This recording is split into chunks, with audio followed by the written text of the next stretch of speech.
Welcome back. I'm that chemist, and today I'm going to talk about how to properly record a presentation. So, if you're in academia or if you're recording yourself for any sort of presentation at all, there's a lot of things that you could do really wrong. And so, one of the things that can go really wrong is you can record using a headset microphone. Now, this is especially bad if you use a wireless microphone because you can't transfer the information to your computer as quickly as possible in most cases. And so the quality of sound from a headset mic sounds way worse than one recorded with a proper USB microphone. And so in a little bit, I'm going to do a demonstration to just kind of illustrate this. So another thing that people do all the time is record their lectures using Zoom. Now, the issue with recording using Zoom is oftentimes the audio that's recorded and the video that's recorded are just that which was broadcast to everyone else. So you might be seeing things in real time on your screen, but not everyone else is seeing that. So it's important to make sure that you record your own video and audio locally so that a higher fidelity product is like available to the people who end up viewing your presentation. So the streamed audio especially is much more terrible than what you could record even if you have a bad microphone. It'll still sound a lot better than what everybody else hears. So stream quality is always going to be worse than recorded quality almost all of the time. And so it's usually better to record stuff ahead of time. Now, if you also record without a pop filter or a windscreen, what will happen is all of the plosive sounds will be heard, and those are grating. And it's hard to edit those out, but those can be edited out if you're skilled with audio engineering. So a plosive is just like a P, a B, a T, or an S sound. And what a pop filter does is it helps absorb some of those. Some people think that they're just spit guards for a microphone, which they could do as well, but most of the time it's to get rid of those high frequency sounds that we make when we speak. Additionally, it's worth checking ahead of time that your audio isn't peaking when you're recording. Now, a couple peaks here and there throughout the recording isn't that bad, but if you're speaking much too loud above like what your microphone is ready to listen to, it will just peak out your audio and it'll cut off and sound choppy and grating on the ears. And so if you have any piece of recording software, you can usually see when your audio starts getting into the red zone where it's a little bit too loud and you need to either move back, turn down your gain, or come up with another solution. So this is going to be the mic audio demo. I'm currently talking the way I normally do. I just moved my pop filter out of the way, and this is how it would sound if I'm using the letter S or T without that.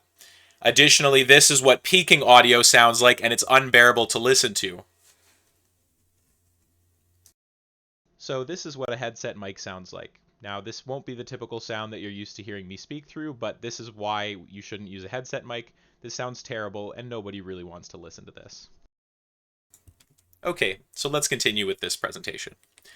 So I am not claiming to be an audio expert. I don't even have acoustic foam when I'm recording, which also just prevents too much reverb or, sounds bouncing around. It'll take a while for sound to die out. That's what acoustic foam can help with.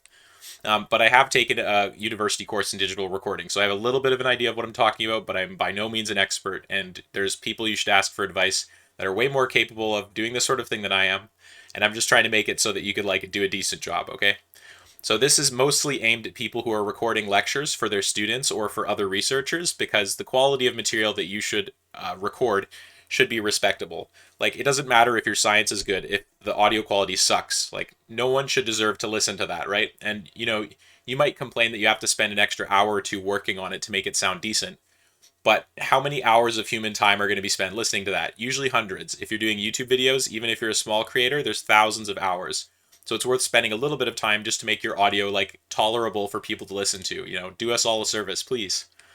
And while I'm making suggestions that could improve things, they're highly subjective. I'm not suggesting that the things that I do are the best by any means. But what I am saying is that for most people, based on my experience in academia and attending lectures or virtual symposiums, is that people do not record well enough. They do not record good quality audio in most cases, including world leaders in most areas of science, which is absolutely unacceptable, and you should be ashamed of yourself if you're one of them. So hopefully this video will help you out.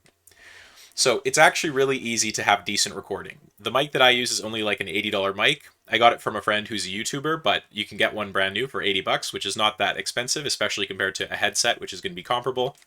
Additionally, a pop filter is like 10 to 20 bucks. There are much better mics and pop filters available, but we're trying to get you out of the mud onto the street. We're not trying to make a beautiful ornate tile landscape for you to walk on. We're just trying to get things bearable, okay? And so the way I edit things is using OBS, which is a free software and it's easy to use for recording. You might have to spend like half an hour at most figuring out how to use it the first time, but once you get the hang of it, it's really straightforward to use, and it's what almost everybody who records and streams uses. There's also a free editing software called DaVinci Resolve, which is an alternative to Adobe Premiere. If you don't have Adobe Premiere, if your university doesn't have it available to you, DaVinci Resolve works fine. There's other ways to edit stuff. This is just something that I've used when I've needed to edit these videos.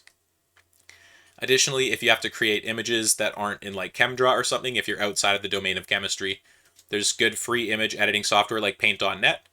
And the way that I record is like this. So here you can see I've got my USB microphone plugged into the back of my computer. I have a pop filter. I have a 2-monitor setup, one monitor where I have my PowerPoint presentation and another monitor with OBS showing what's going on. And so when I am recording my videos, I almost do no editing at all. I'll just start recording right before I start speaking, and I'll stop recording right after.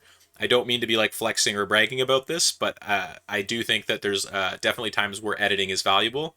But if you plan out your recording ahead of time, you can avoid a lot of unnecessary editing. So, people are pretty patient with some small mistakes here and there, but there are times where you definitely should edit.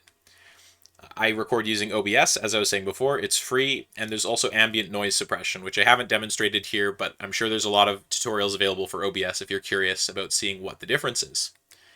Now, depending on the type of video recording that I'm doing, sometimes I have different filters. And so one thing you can do with OBS is show different portions of your screen or show certain applications. The same way that like if you were broadcasting with Zoom, you can choose which part of your screen you're going to show or which programs you're going to show. You can do the same thing in OBS. And it can also save these and you can title them so you enable them sometimes, but not other times.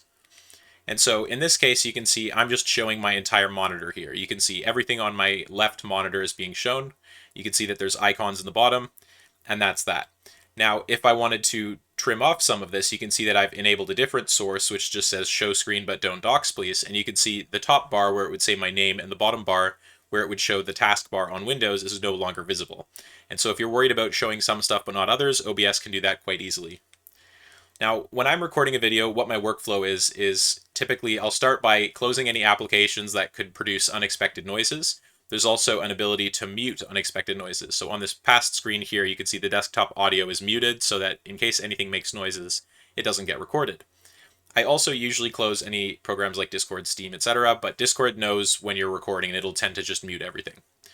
So one thing I also do that's worth doing is just vet your video before you upload it. Listen to the whole presentation. If you're not doing this, you should definitely do this.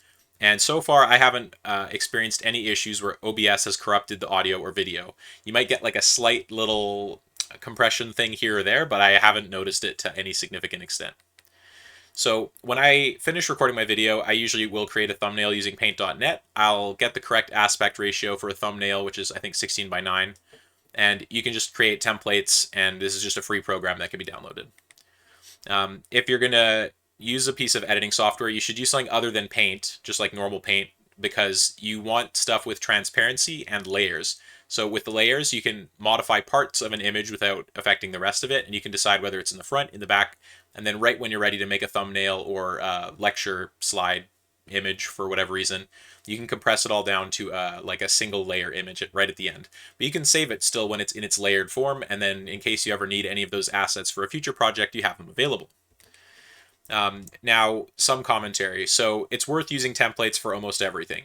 If you find yourself redrawing the same structure in ChemDraw, save it as a template. Don't draw it a billion times. That's like a waste of your time. If you find yourself creating new settings in OBS, just save it as a setup. Don't just keep doing it every single time. And the same goes for PowerPoint slide designs. It works the same way for figure designs, and the same thing for thumbnail designs. You can just, create a template, use it. Now, if you're recording a collaboration with multiple people, so let's say you have like 2 or 3 people in a call, please, please, please do not record their audio on your computer. Otherwise, we run into the exact same issue where if everything's in one channel, if all of the recording is on one track, you can't change the levels of their voice compared to your voice or the other people's voices.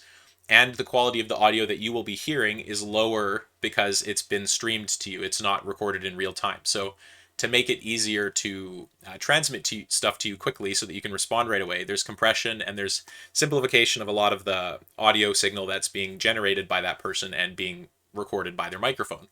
And so it's better for you to record your own native audio, them to record their own native audio, and then you to put that all together, put that in all together in an audio editing software afterwards. Additionally, if you were a little bit too quiet or they were a little bit too quiet, you can re-level that. Additionally, useful tip from Adam Ragusea, don't ever make yourself louder to reach the level of everyone else. Make everyone else quieter so that you're all at the same level. And that just helps minimize issues. And Adam Ragusea has talked about this in his videos before, and I'd encourage you to check those out.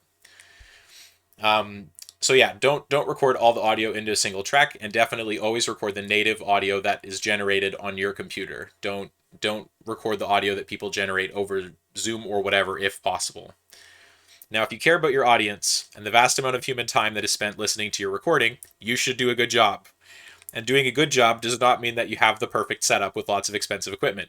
It just means that you do your due diligence and you try. Now, there isn't a huge push in academia to get this problem fixed, but it's absolutely unacceptable that professors don't have good quality audio. You consider yourself a professional scientist that's supposed to be like at this place where people respect you, and you can't even sound decent. And it's not hard. It's a $100 problem. Like, how much are you getting paid per day to work as a scientist? Yeah, more than $100, right? So do a good job, take responsibility for this, and do it as soon as possible. And so hopefully this has been an informative video. If you like this style of content talking about professionalism, I'd be really happy to do more of these in the future. I think there's a lot of problems like this that still need to be addressed. It would really help out the channel if you left a like and subscribe, and I hope you have a great day.